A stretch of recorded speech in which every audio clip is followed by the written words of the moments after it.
Israeli police arrest 15 Palestinians in East Jerusalem. Israeli stepped up raids, arrest and house demolition in Isaiah.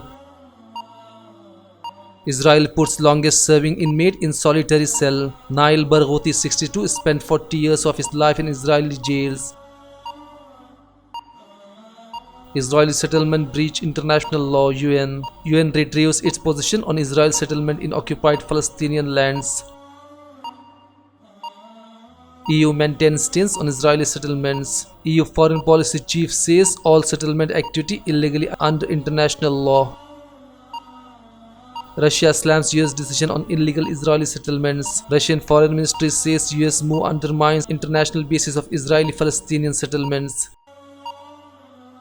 Syrian children earning livelihood by working in garbage dumps. School-age children among the biggest victims of Syrian civil war. Kuwaiti Emir asks for foreign minister to form new government. Kuwait has history of government's resignations over feuds with parliament. Lebanese protesters block parliament session. Lebanon has been rocked by mass protesters since last month.